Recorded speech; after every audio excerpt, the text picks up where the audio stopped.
What,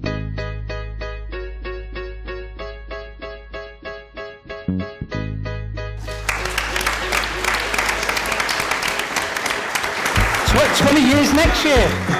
Wow. Well, you've aged very well. You've aged very well, Rob. You've aged very well. You don't look a day over 21, mate. So you started very young, from the cradle. From the cradle forever is our Rob. Congratulations for next year, by the way, just in case I don't get invited. But well done on what you've done. There's a lot to be angry about, isn't there? There's an awful lot to be angry about. Yesterday they celebrated 1 year of a Labour government that was about change. Anyone noticed it?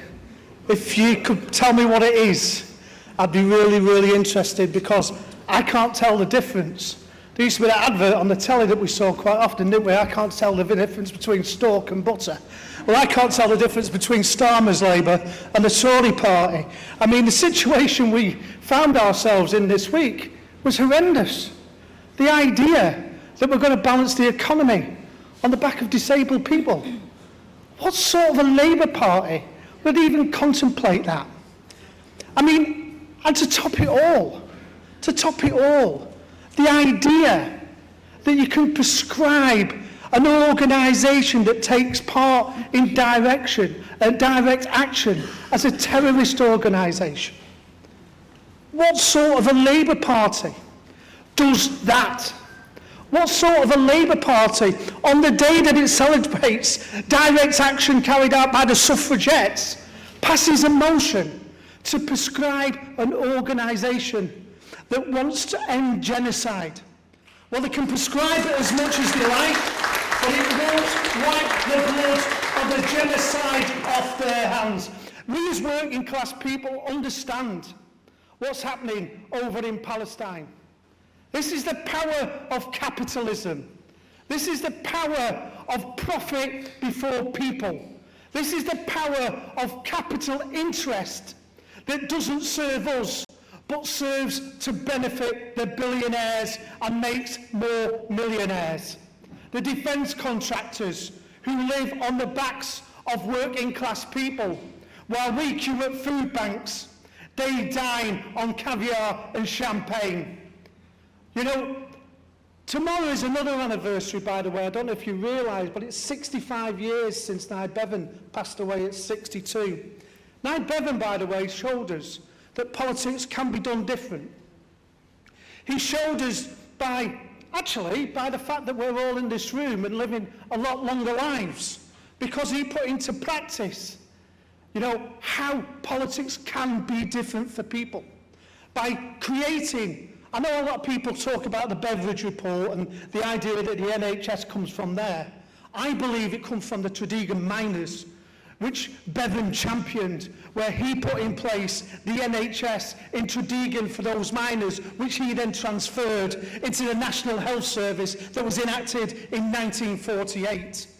But he stood for something. He stood for a politics that was about improving our lives.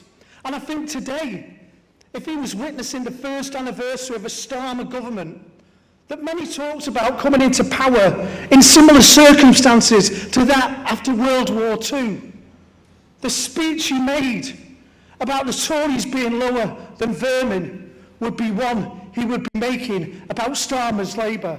I just get this idea in my head that he would be saying, no ethical spin, no social seduction shall eradicate from my heart the burning hatred I have for Starmer's Labour Party that chose to balance the economy on the backs of the poorest in our society. For me, they are lower than vermin. For me, the idea that a Labour Party will not stand up for our class means that our Labour Party no represents our interest, and we as working class people have to organise to defeat this Labour government. We have to put it out of power. If it can't stand for us and it stands with the bosses, we need to recognise we can't stand back and not organise. And I was really pleased, whether it's in line with how parties are supposed to be announced or whether it was supposed to be in line with how the media believes that you should be announcing a political organisation.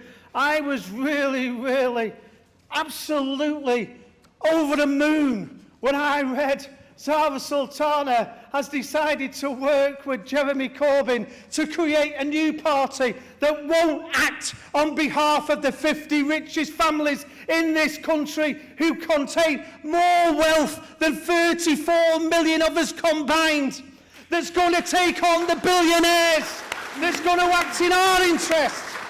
And we must join that party, by the way, as well.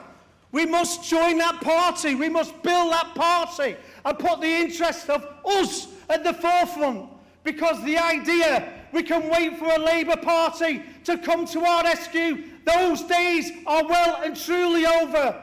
Our days as a trade union movement, as a Labour movement, is to stand up and organise for our class and fight for our class, like the Tories and those people that represent the billionaire class represent theirs. Stand up, fight back, let's organise our class like they organise theirs. Solidarity.